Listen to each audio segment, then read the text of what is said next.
is that you said that we have to reunite, and you said that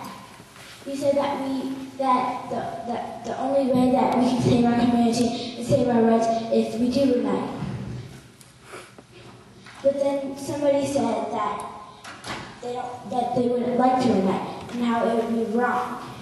But the only way that we can unite is if we be forgiving for the fact that everybody makes mistakes, every nation makes mistakes, but we'll never be a fair nation or a fair world if we do not unite, right?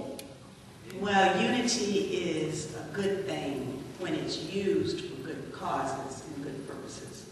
And so what I would like is for us to unite around the common values that we share to help people and not hurt people.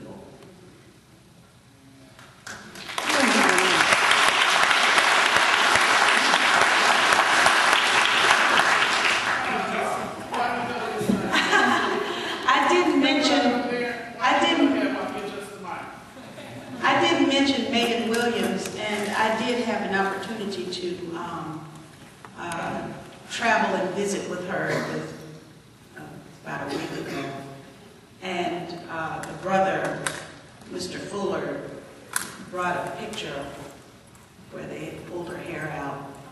She's about the size of that young girl there. She's very, very tiny, and we've all read what she went through. But I can tell you that even though I get chatty sometimes, I had no words. I had nothing I could say. Nothing. You can't say anything. You can only hope that she will be able to overcome that experience. Yes. My question to you is, as future leader of our country, what can be done to get our black men out of prison and back into the homes? I know that over 70%, or you hear statistics, over 70% of our black children are being raised without black men in the family, but with prisons being privatized these days, and it's a business. You need black men and men of color to lock up to keep the business rolling. What can be done to get our men back into the house? Because you're a really strong black woman. We need strong black male presentation representing for us, you know. So it's like, what can be done to get our black men back into the homes? I know the felony is like the scarlet letter in our community. Purposeful effort to criminalize young black children. And we need to understand that that starts in the schools. So that has to be addressed. And first of all, it has to be communicated, because there's so many people who don't understand that. They don't get it. And in fact, even with the Jena 6 situation, there were some people in the community, and I noted that I believe it was Fox, who showed the young boy,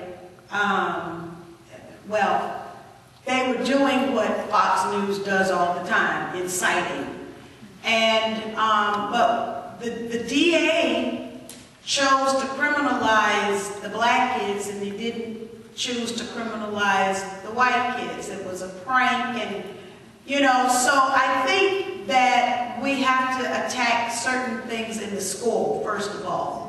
And this notion of justice and fair play needs to be exercised at every stage of a person's life. So, and in every aspect of our government. So, on the one hand, yes, we have to deal with what's happening in the schools, because the schools are like feeding into the system. We also need to do something about this so-called drug war. The fact of the matter is that Iran-Contra means something in terms of the drug war. And the fact that Gary Webb, who wrote for the San Jose Mercury News, who is now dead as a result of what they say is suicide, exposed the fact that there are people in high places who were trafficking these drugs and bringing them into our country so that they could have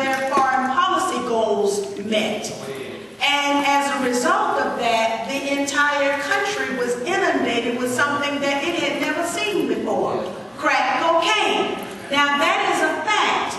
And so now I want to know why it is that the brother on the block is being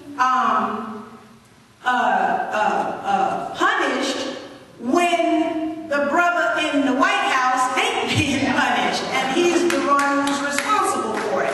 And those people then who allow that money to go into Wall Street and to go into our banks and all of that. So, I mean, there's a whole string of complicity in this so-called drug war that is not just with the kid on the block, but it starts in these very high places. And we have to understand that, and we have to stop that as well. Now, one of the things that we also have to do is we have to make sure that, well, Angela Davis has one solution, which I would like to at least explore intellectually, if not politically, and that is get rid of prisons. There ought to be a different way that we can deal with people instead of locking them up and not even rehabilitating them.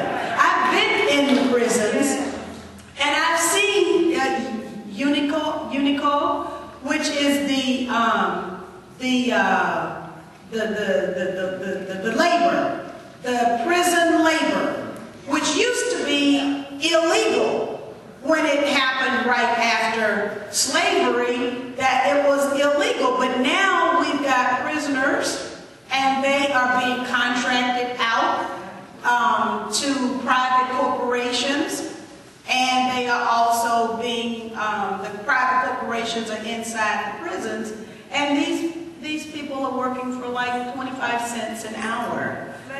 You don't have to go to China to get 25 cents an hour, just go to jail.